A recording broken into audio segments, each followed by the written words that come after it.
Comme ce producteur de fromage là qu'il y avait en Savoie, que j'avais mon ami Shimon Chirier qui faisait les fromages, il m'a dit le gars avec qui je travaille, il a réussi, maintenant il a monté une super usine moderne, ultra moderne et tout de fromage.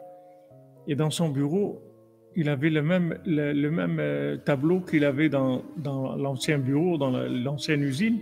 Il a remis un vieux tableau. Et qu'est-ce qu'il y avait de ce tableau-là? Un mur, et en haut du mur, il y avait une tortue.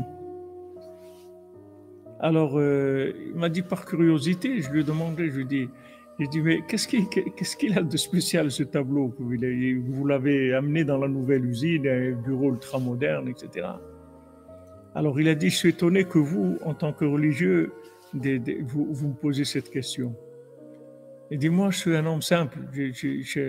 Mes parents, c'est des paysans, des gens très moyens. Et Dieu m'a fait réussir. Maintenant, vous voyez cette tortue. Une tortue, elle ne peut pas monter sur un mur.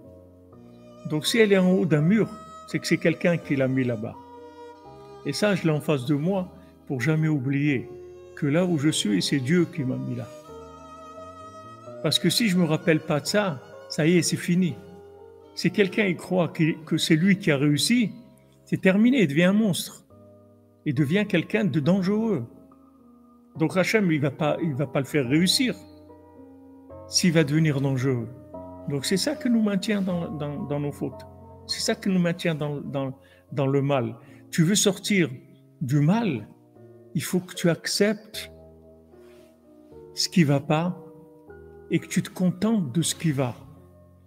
Et si les gens, ils font ça, ils n'auront jamais de problème, ni de shalom bayit, ni d'avodat Hashem, ni d'éducation de leurs enfants, ni rien. Ça n'existe pas un conjoint qui ne fait pas quelque chose de bien. Ça n'existe pas. Ça n'existe pas un enfant qui ne fait pas quelque chose de bien. Ça n'existe pas des parents qui ne font pas quelque chose de bien. Ça n'existe pas un ouvrier qui ne fait pas quelque chose de bien.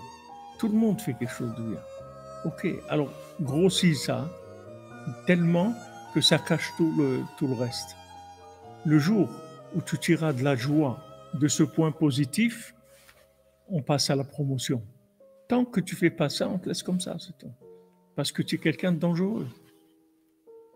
Si tu grandis, tu vas devenir dangereux.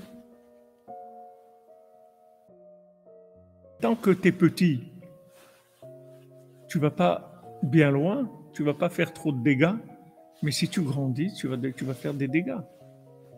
Si on te met gouverneur, tu vas devenir dangereux pour le monde.